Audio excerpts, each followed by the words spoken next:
China is facing an economic crisis centered on the real estate market, which has been the main engine of growth ever since Xi Jinping came to power in 2013.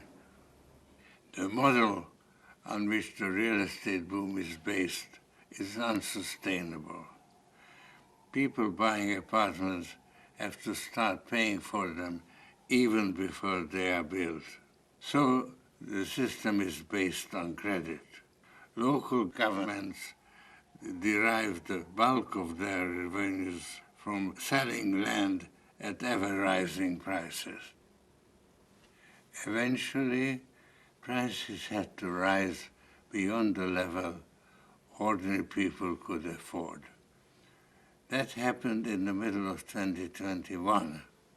By then, the boom had grown to an unhealthy size.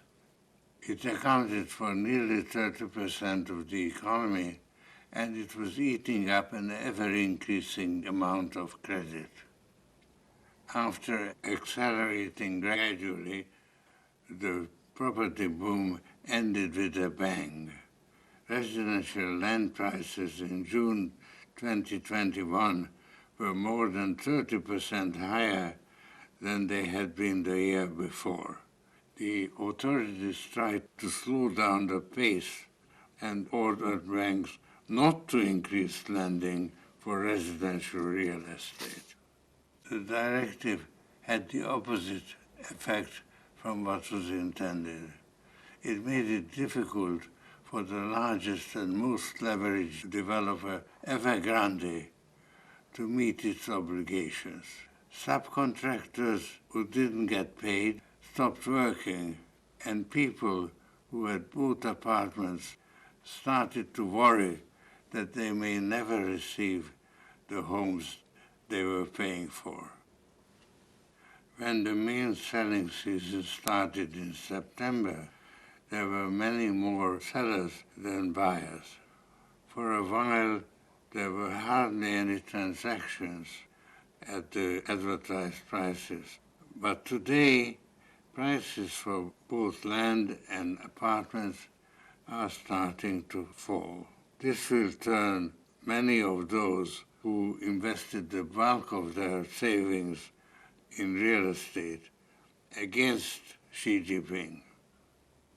Evergrande is now in receivership, and many other developers are facing the same fate.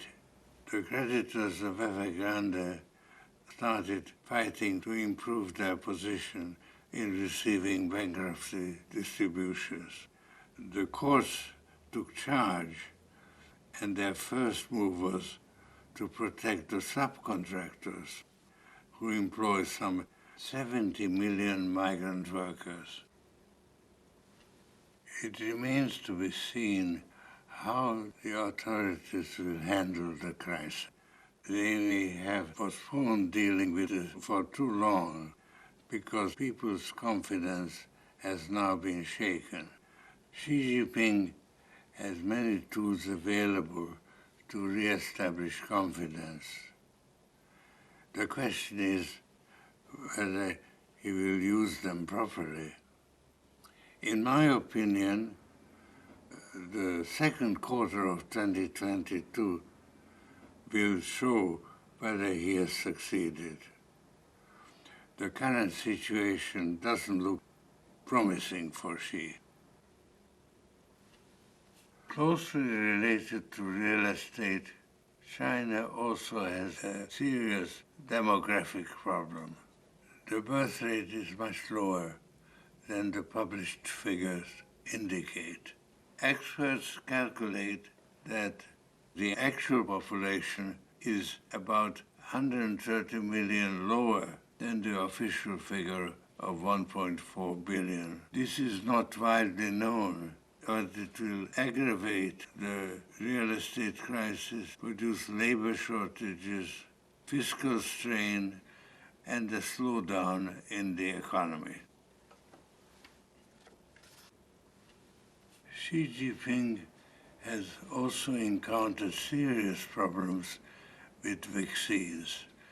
The Chinese vaccines were designed to deal with the Wuhan variant, but the world is now struggling with other variants, first Delta and now Omicron.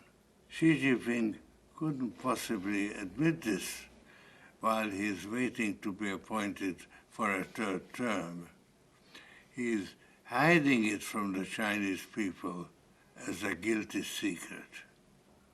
All Xi Jinping can do now is to impose a zero COVID policy. This involves severe lockdowns at the slightest sign of an outbreak, but this is having negative effect on economic activity, and it is also inflicting severe hardship on the people who instantaneously quarantined wherever they are, and their complaints can't be silenced.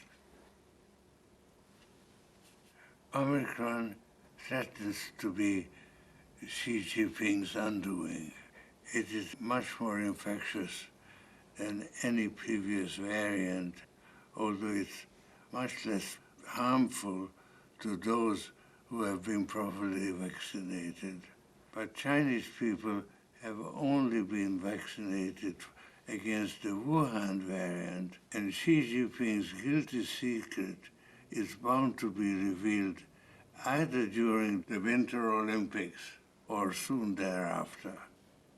Omicron entered China mainly through the port city of Tianjin, which is 30 minutes by high-speed rail to Beijing. By now, it has spread to an increasing number of cities across China and is no longer under control. Since the Winter Olympics is Xi Jinping's prestige project, the administration is going to incredible lengths to make it a success. The competitors are hermetically sealed off from the local population, but it does make sense to continue this effort after the event. Citywide lockdowns are unlikely to work against a variant as infectious as Omicron. This is evident in Hong Kong, where the Omicron outbreak looks increasingly serious. Yet, the cost of zero COVID is rising every day, and the city is isolated from the rest of the world and even from China. Hong Kong highlights the wider challenge Omicron represents for Xi Jinping. Xi tried to impose total control, but he failed. Given the strong opposition within the CCP, Xi Jinping's carefully choreographed elevation to the level of Mao Zedong and Deng Xiaoping may never occur. It is to be hoped that Xi Jinping may be replaced by someone less repressive at home and more peaceful abroad. This would remove the greatest threat that open societies face today, and they should do everything within their power to encourage China to move in the desired direction.